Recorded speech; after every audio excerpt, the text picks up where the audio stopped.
Welcome to Energy Vista, a podcast on energy issues, personal and professional trajectories. I'm your host, Leslie Palti-Guzman. In each episode of this podcast, we will chat with energy experts from all around the world. They will tell us about their passion, inspiration, and aspiration. Today, it's March 20, 2019, and time for a new Energy Vista episode. Today, I'm exchanging with Kelly Sims Gallagher. She's a professor of energy and environmental policy at the Fletcher School, Tufts University in the US. And Kelly, ahead of the Paris Agreement, served as a senior policy advisor in the White House Office of Science and Technology Policy and in the Office of the Special Envoy for Climate Change in the US State Department. And Kelly has just released and wrote and co-authored a book called Titans of the Climate. And we're very delighted to have her on the podcast today. Hi, Kelly. Hi.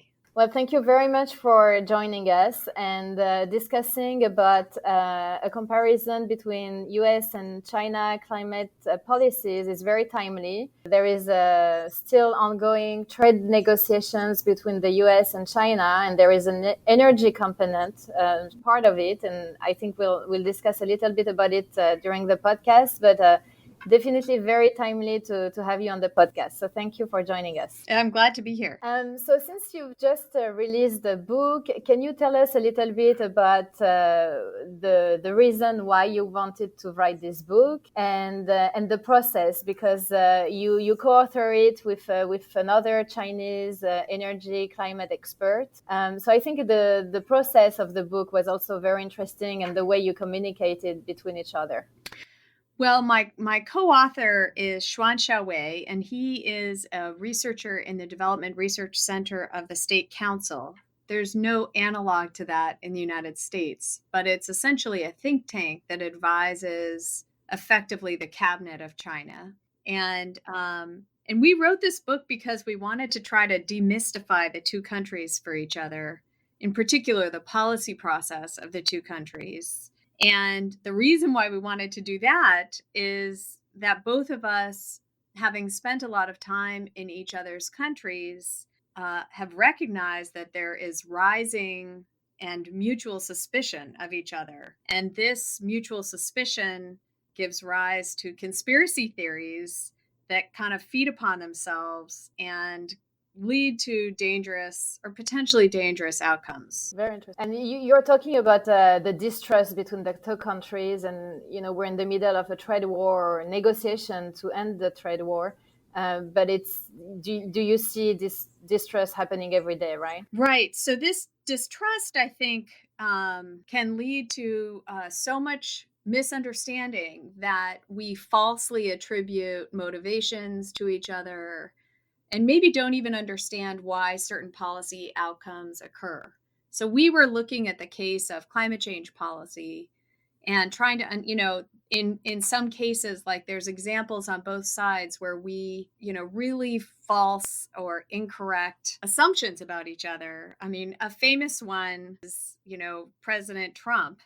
Back before he was president, tweeted, and he loves to tweet, but tweeted that the concept of global warming was created by and for the Chinese in order to make U.S. manufacturing non-competitive.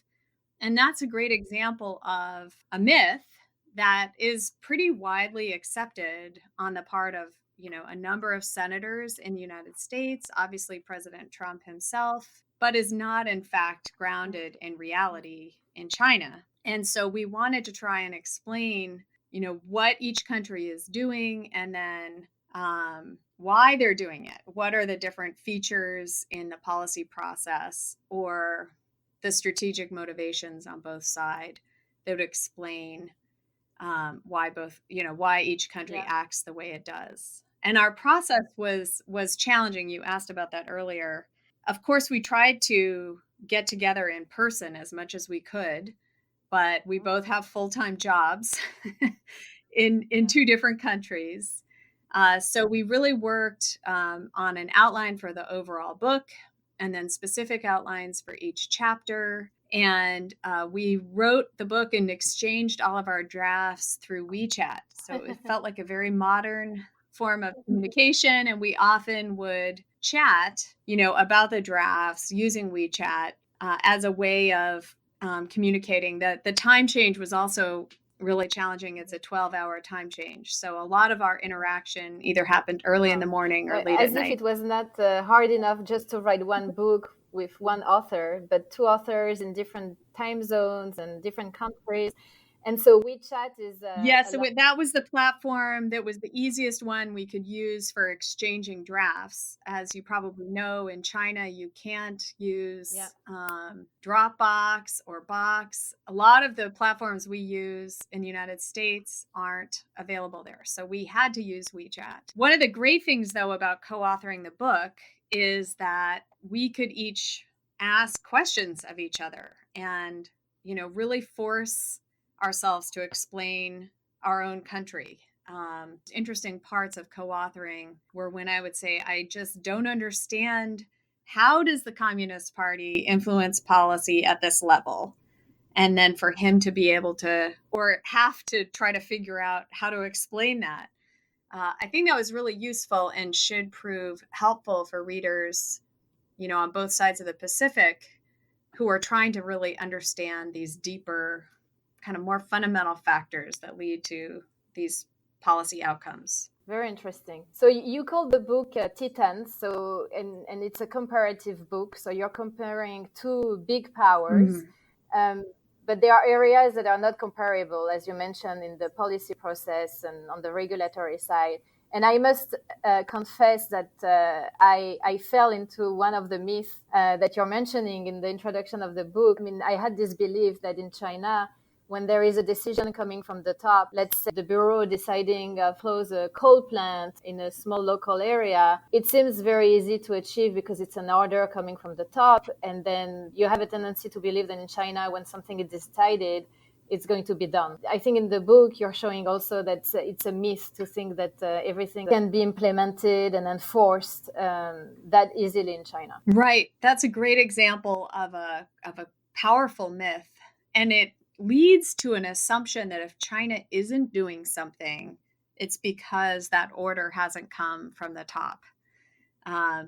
When in fact, it may be, the reality is that the implementation process is so challenging that the central government knows the policy wouldn't work, even if it ordered it. I'll give you an example. It's true that China is very hierarchical in terms of its government structure, with the central government being at the pinnacle of a big pyramid, which has literally 5 tiers of government. But the functions of each tier are very different from how it works in the United States. So the central government at the top of that pyramid is in charge of policy formulation, but each layer of government below is responsible for implementation. So the central government does not directly enforce any of its policies at the local level.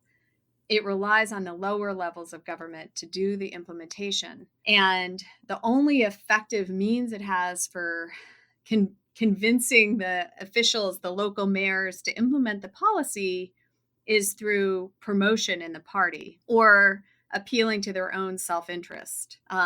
So that's why a lot of times, a policy doesn't actually get followed through at the local level, because if the local mayors don't see it as in their self-interest, or they see this policy mandate as being in conflict with other policy mandates like job creation, then they just won't implement it. And that's why, this is one of the biggest challenges in Chinese policy. Very eye-opening, yeah. So post the Paris Agreement, what is your assessment now about China's climate policies? Is there a slowdown in implementation of their initial goals?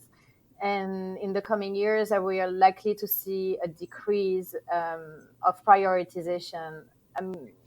Whether it's on, we see that on the air pollution side, there is still a big commitment. But beyond that, what is your assessment today? Well, actually, China is on track for achieving its emissions targets, and has formulated and implemented all of the policies that it pledged to do in advance of the Paris Agreement. So just to remind the listeners, China pledged to peak its emissions of greenhouse gases around 2030 and to achieve 20% of energy supply from non-fossil sources by the same time. And they announced a whole bunch of policies that they intended to use for implementing and achieving this target. And one of them, probably the most ambitious one, was to design a national emissions trading system for its power sector. And they did, in fact, implement that last year. And over time, I think they will tighten up that policy and make it more strict. And they also intend to add more sectors to that emissions trading system. So it would not only include the power sector, but maybe also the cement sector, the iron and steel sectors. They've also proceeded with their fuel efficiency standards for automobiles, both light-duty trucks and heavy-duty vehicles. And they already had quite an ambitious feed-in tariff for renewable energy, which they're reforming and adjusting now that the costs of solar and wind have come down. So I would say they've been very faithful in their implementation process. And in terms of all the metrics, they appear to be on track. And you can contrast that with the United States, where the Trump administration has been halting almost every regulatory step that the Obama administration had put into place. So they're either trying to undo rulemakings like the methane rule or the corporate average fuel economy standards, or they're blocking implementations. And the example of that would be the Clean Power Plan. And as a result, as you may have noticed, U.S. emissions increased last year for the first time in some years. Yeah. And so does it mean that China is ready to be this responsible power that we've been talking a couple of years ago, and being a sustainable and take the leadership in climate change is something that China wants to be proud of now and go on the global stage and assume those responsibilities? Well, I think China actually already has a strong track record of adherence to international treaties. So if China commits to it, it almost always adheres to it. And all the evidence I just presented shows that China's on track, to achieve its commitments under the Paris Agreement. You could argue that China could be more ambitious and have a faster timetable. And I think that's where we're not seeing any evidence of that. I think the momentum leading up to Paris was that the US and China came together for the first time ever to kind of co-lead the world in devising this international agreement. And there was a virtuous cycle that the two of them initiated by jointly announcing their climate targets, subsequently announcing all of these implementation policies that they intended to pursue. And that really catalyzed other countries to start doing the same thing. And now I think you could characterize China as holding steady, not walking backwards, whereas some other countries have begun to walk backwards, like Brazil would be a good example.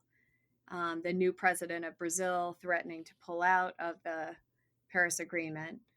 So China's holding firm, but it isn't progressing and announcing even more ambitious commitments. And it's hard to expect that of a country like China, a developing country with a very rapidly growing economy, when the United States isn't upholding its side of the agreement. Right. And is there a risk for China to be perceived as a bad environmental actor if they clean their sky at home, reduce their higher emitting industries, reduce carbon emissions at home, but are exporting abroad their dirty coal, financing through the Belt and Road initiatives, coal plants in South Asia and Africa and elsewhere? And do you see China taking steps to actually go towards a more sustainable Belt and Road initiative? Yes. So I think you raise a really good and big question. The Belt and Road Initiative is China's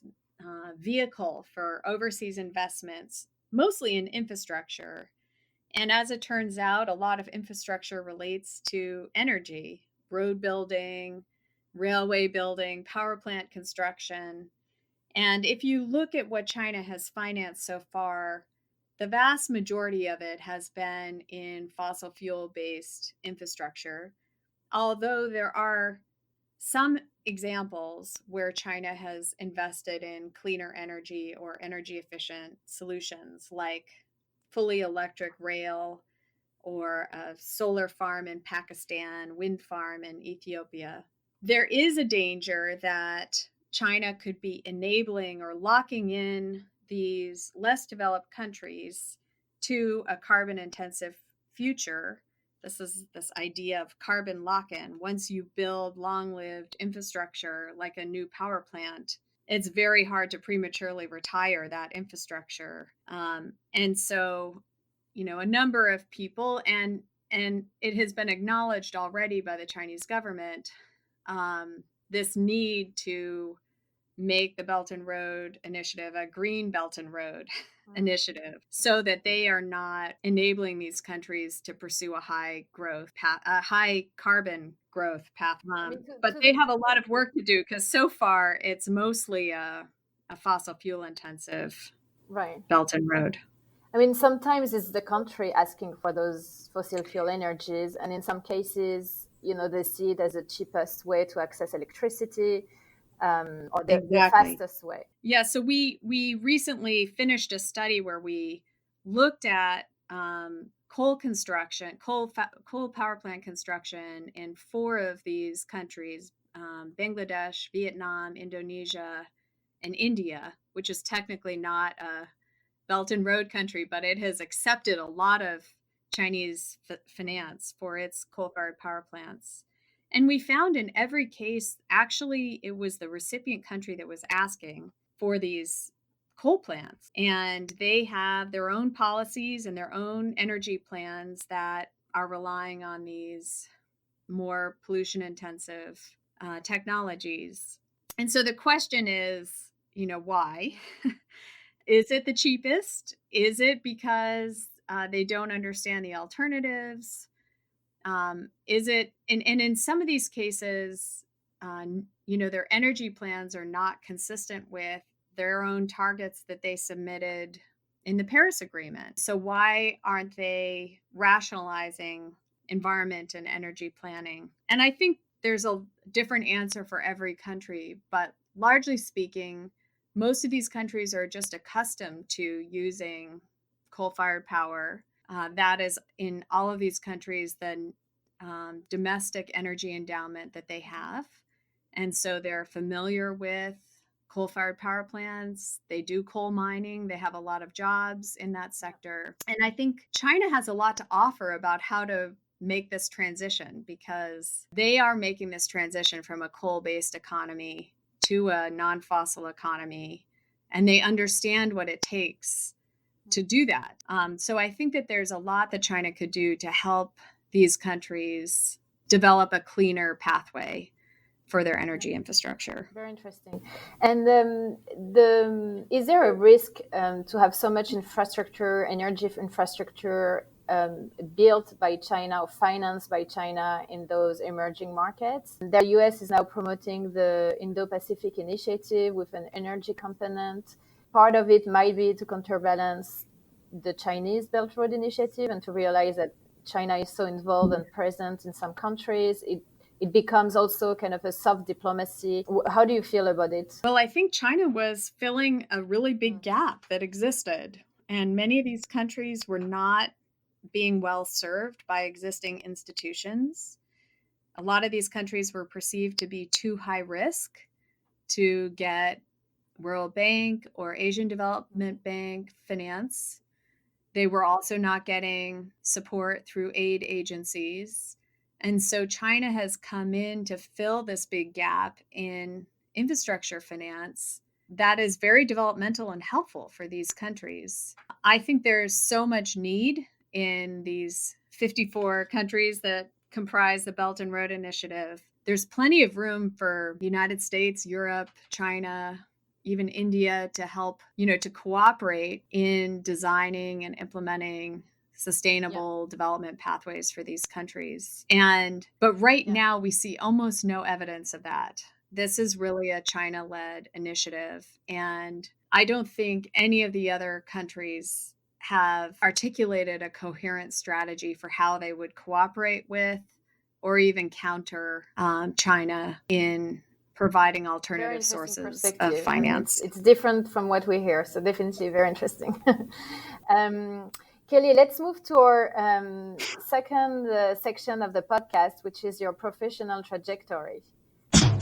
So you are a tenure professor at Tufts University, the Fletcher School. Can you speak a little bit about the academic path? And to our international listeners, they may not be familiar with the tenure and what it entails and how competitive it is. And it's a hard path, especially maybe even more for a woman. Can you tell us more about it? Sure. So in the United States, at least, we have a tenuring process in academia, which is essentially a metric of how successful your research is. It emphasizes research, teaching, and service. But of those three components in a junior professor's evaluation, the research is by far the most important. And so a tenure track professor is trying to publish as much as he or she can and to publish influential articles and books that get cited a lot, because that's one of the metrics for very interesting for tenure evaluation.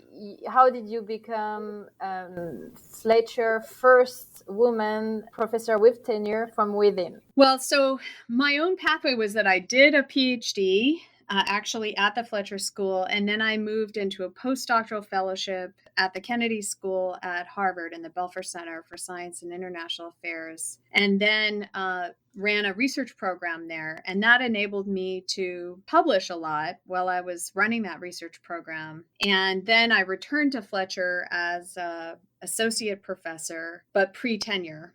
And then went up for tenure 4 or 5 years after returning back to Fletcher.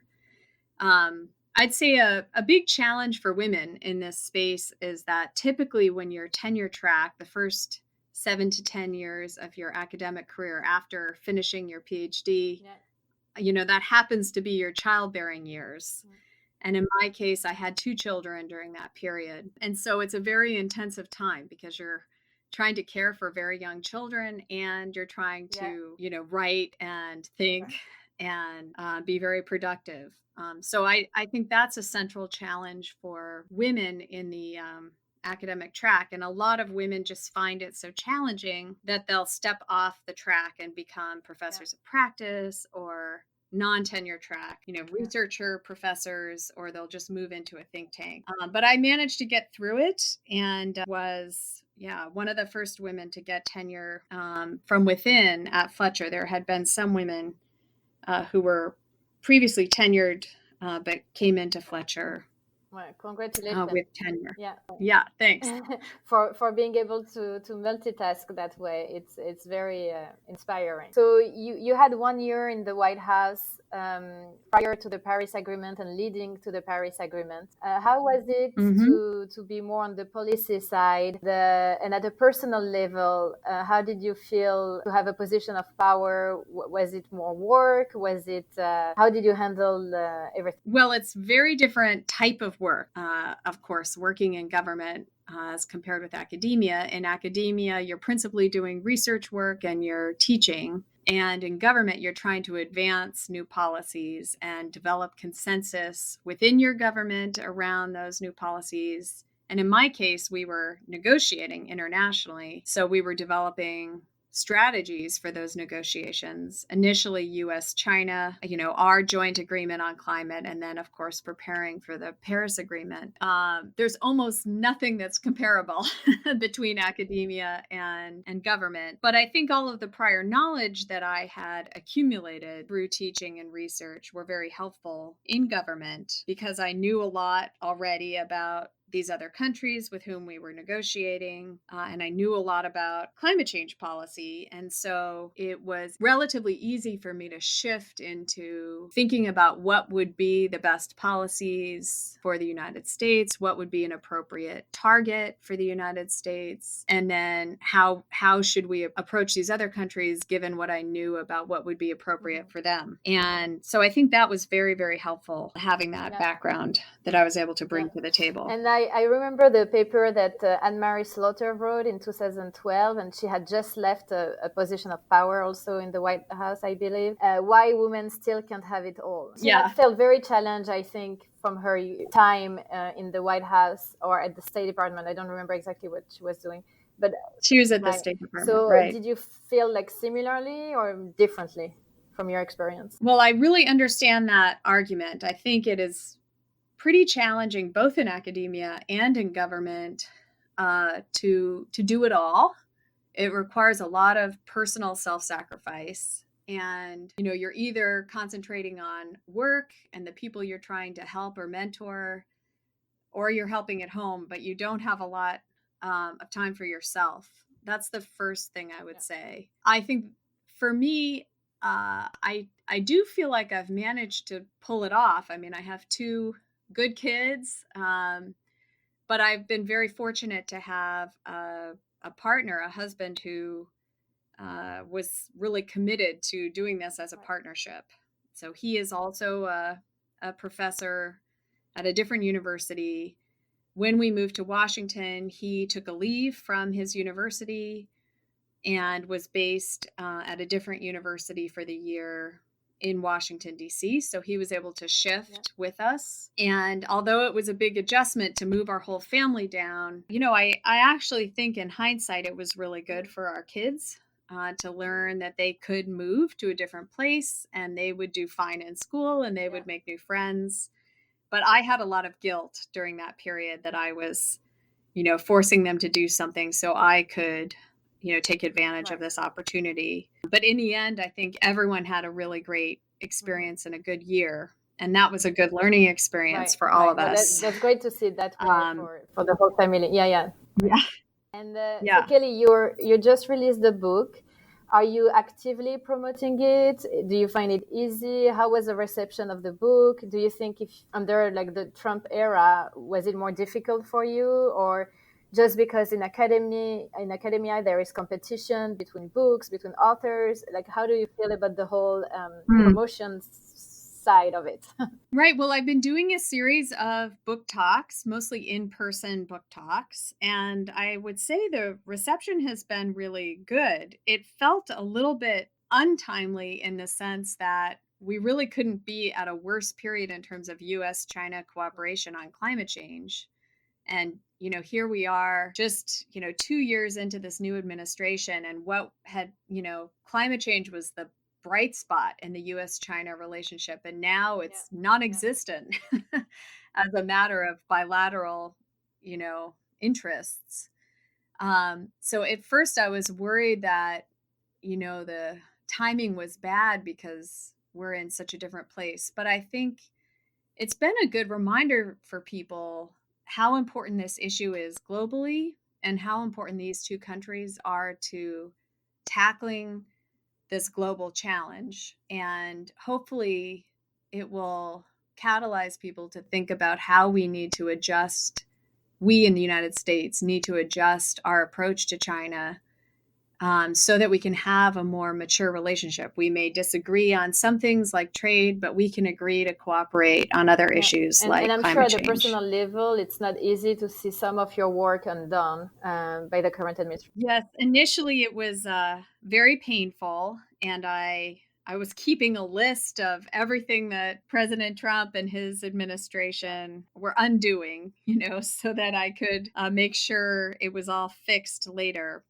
But that was a fruitless endeavor. I think we have no choice but to forcefully tackle this issue of climate change. And in order to do that, we need the US and China working together. So I feel like we'll come back to it when the two countries are ready. I'm glad we're ending on an optimistic note. So much, Kelly, for participating and for being our guest. Thanks for having me. Bye-bye.